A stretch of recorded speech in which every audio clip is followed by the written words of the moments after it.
We believe that the world that was created around us is actually here to control us. And that if we can just get this knowledge, we will find our way back out to freedom and to eventually become the free enough person that you all will become gods. How many people out here have seen the movie The Matrix or even know what it is? Wow, a lot of people out there, because this is a perfect example of Gnosticism. I went to the Warner Brothers lot in Burbank to meet Andy and Larry Wachowski, the writers and directors of a film entitled The Matrix. I was excited to speak with them.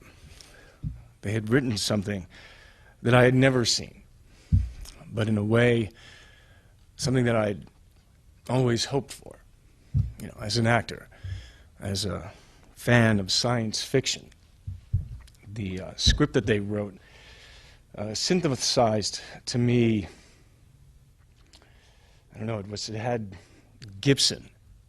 I'm going to be a little inside baseball here, as they say. But it had Gibson, it had Verne, it had K. Dick, Frank Miller, anime, Kurosawa, Peckinpah. It was Nietzsche.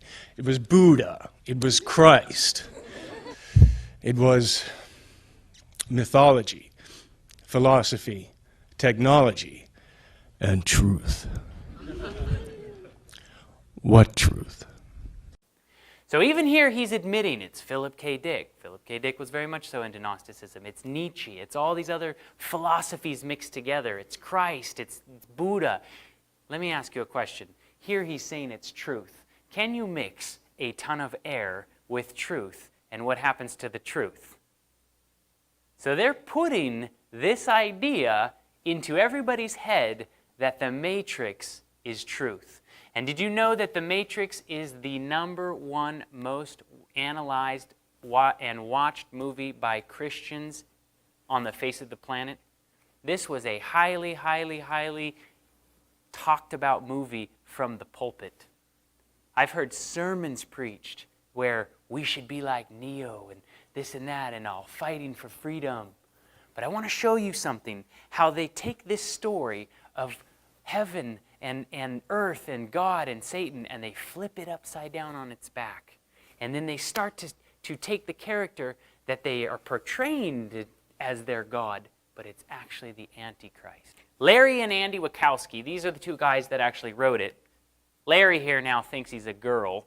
He's actually, I think, changed himself into a woman. I don't know if take that for whatever it's worth. It's interesting.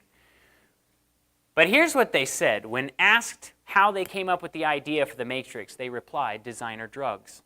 Well, if anybody out there has experimented or knows much about drugs, you are opening yourself up to a world beyond what we can even understand. What I want to point out here is here they're saying he has 2 lives. He has 2 different names. What is his name? As you can see, we've had our eye on you for some time now, Mr. Anderson. It seems that you've been living 2 lives. In one life, you're Thomas A. Anderson, program writer for a respectable software company. The other life is lived in computers, where you go by the hacker alias Neo and are guilty of virtually every computer crime we have a law for. Thomas Anderson. His computer hacker name is Neo. These names, Ander comes from the Greek word andros, and it means man. And Neo is Greek for new. So here we have the new Son of Man. You see that? They pick these names to actually really have these double meanings, and they're now starting to say, here, this person is like Christ. For who is the Son of Man? Jesus Christ. For the Son of Man is come to seek and save that which is lost. Luke 19:10. So when asked how they chose the names for the characters, they replied they were all chosen very carefully, and all of them have multiple meanings. Hallelujah. You're my Savior, man. My own personal Jesus Christ. Here they're alluding to, you're my Savior, man. You're my own personal Jesus Christ. So, can I ask you something? Did he tell you why he did it? Why you're here?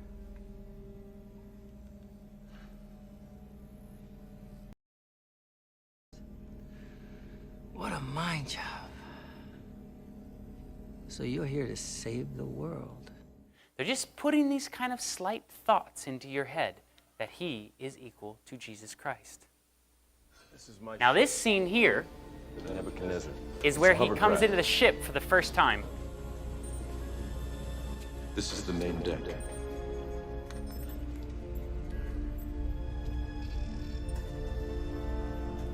This is the core.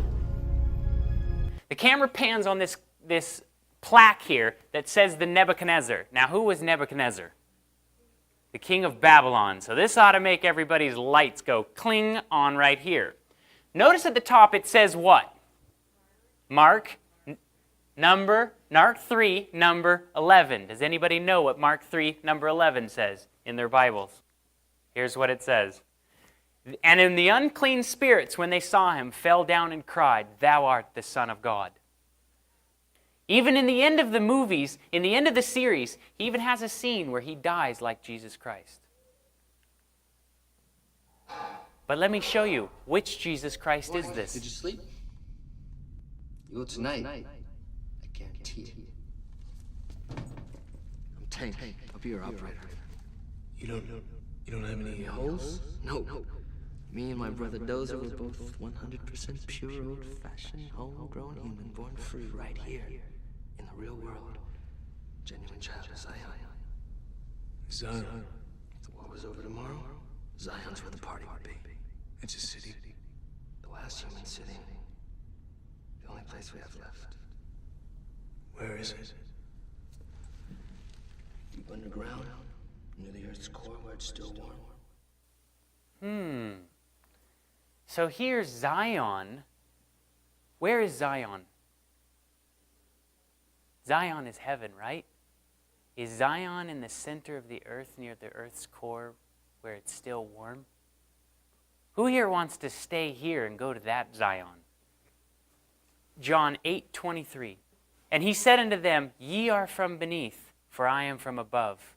Ye are of this world, but I am not of this world. You can start to tell these philosophies when in these movies they fight for freedom constantly, and what are they fighting for? They're fighting for this place, the glorification of earth. This is our earth. This is our dirt. Brothers and sisters, I don't want to be here. I hope this thing ends soon. I am just a stranger on this planet now. This is their Zion. Does this look like heaven to anybody? This is the center of earth, where they said the last human city will just party. Looks a little bit more like the hot place to me. When asked which Matrix scenes were they most happy with, which was your favorite? And here's what Larry Wachowski answered. If you're talking about the pill scene, that was our favorite too. Oh yeah, here's another shot of him as a girl. Just thought that was kind of funny. Do you believe in fate, Neo? No, Why not? because I don't like the idea that I'm not in control of my life. I know exactly what you mean. Pause. Who doesn't like anyone else to control them?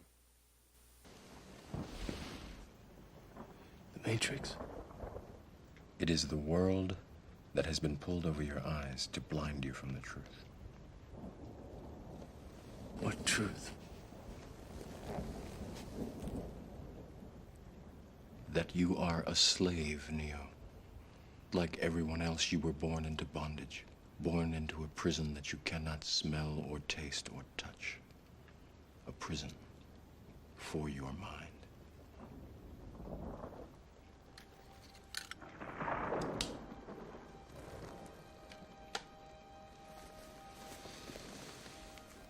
This is your last chance. After this, there is no turning back. You take the blue pill, The story ends. You wake up in your bed and believe whatever you want to believe. You take the red pill. You stay in Wonderland. And I show you how deep the rabbit hole goes.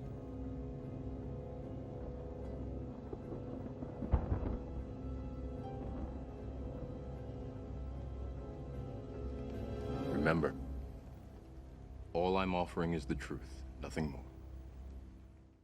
Anybody see any similarities to the very first story that I told you in Genesis? Who came down to us and put it in our minds that you are living a lie?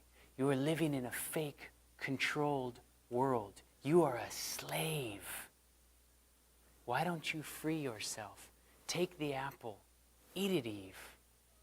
And did you notice the pills? What did he say right when he handed it to her? All I'm offering you is what? The truth and nothing more. And which pill did he take? Which color? Red. Imagery is everything. This is the Wachowskis' favorite scene. Why? Is because it's the pinnacle point that made us fall. This is the taking of the apple scene in the whole movie. So from here on out, you start to see which Jesus Christ is he really claiming to be. I know that you're afraid. You're afraid of us. You're afraid of change. I don't know the future. I didn't come here to tell you how this is going to end. I came here to tell you how it's going to begin. I'm going to hang up this phone, and then I'm going to show these people what you don't want them to see. I'm going to show them a world without you. A world without rules and controls, without borders or boundaries. A world where anything is possible. Where we go from there is a choice I leave to you.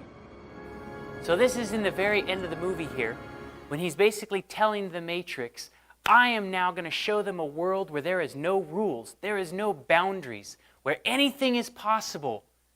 And I'm going to show them a world without you. And what does he do? He walks out of the booth, and he steps up into the sky, and he ascends into the sky, just like Jesus Christ ascended after his resurrection. And if you remember, right before this, he was shot, killed, and resurrected. So, who is claiming to be God? And who wants to show us a world with no rules, with no laws, and no boundaries? And this is the protagonist of this story. So what they do is every single person that has no idea what they're doing, and you were to ask who's the good guy and who's the bad guy in this movie, they would all be like, oh, we want Neo to win. So they trick you into psychologically wanting that character to win, and therefore they're playing with your allegiance. In fact, the three guys that they're fighting against, they're called agents, right? And they all dress alike, and they all speak each other's words.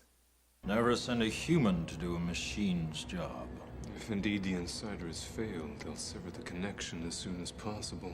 Unless... They're dead, in either case. We have no choice but to continue as planned. Deploy the Sentinels. 3 of them? Interesting. Who are they fighting against? The Godhead? And the Matrix, this controlled environment, they take it, they flip it upside down.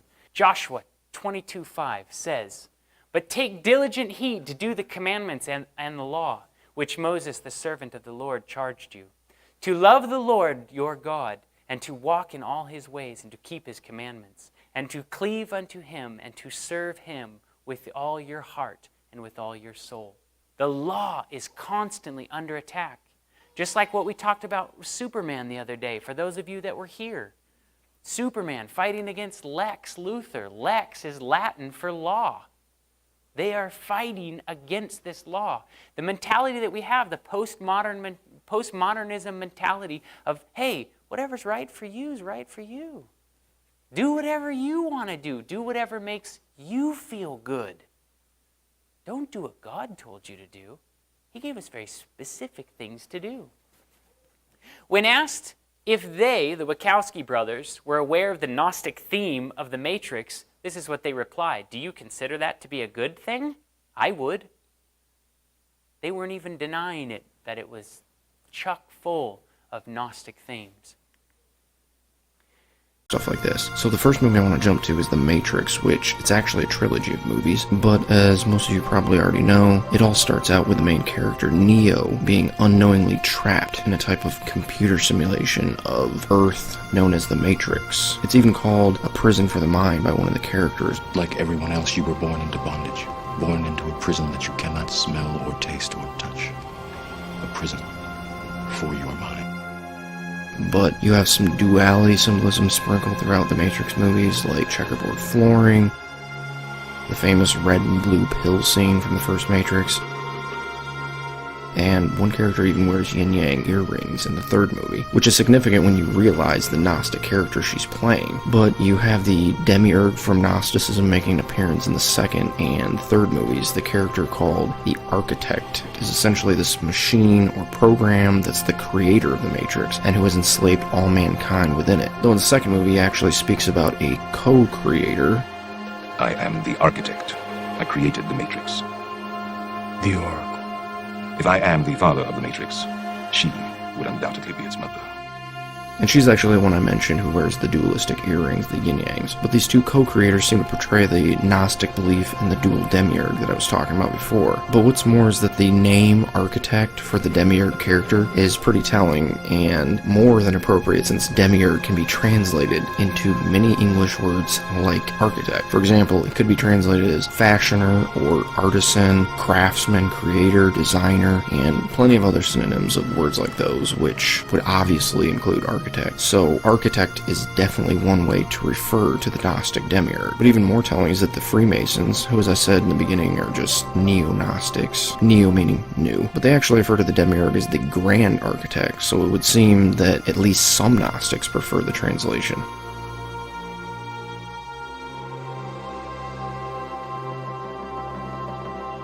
But the architect in the movie is portrayed as this calculating, evil genius whose only flaw is his obsession with perfection. The first Matrix I designed was quite naturally perfect. It was a work of art, flawless, sublime. A triumph equaled only by its monumental failure. I have since come to understand that the answer eluded me because it required a lesser mind, or perhaps a mind less bound by the parameters of perfection.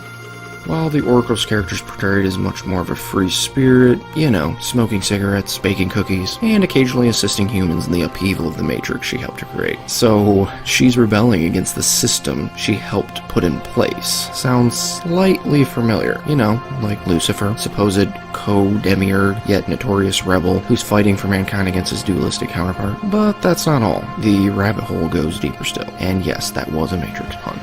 So in the third and final movie, we come to a point where Neo actually approaches the physical architect that resides outside the Matrix, known as the Deus Ex Machina, which quite fittingly literally means God out of the machine. But the first time Neo met the architect, it was in the second movie, and he was within the Matrix, and let's just say he was much more pleasant. So essentially, long story short, Neo enters the Matrix by being plugged directly into the Deus Ex Machina, or the architect, essentially becoming tethered to him while inside the Matrix. It's kind of like he's walking around with the architect inside him or something, but simultaneous to all this, Neo's arch nemesis throughout the movies, Agent Smith, has basically, I guess, possessed or assimilated is a way to say it, every single person in the Matrix. But the last person we see him assimilate is the Oracle character. The great and powerful Oracle. We meet at last.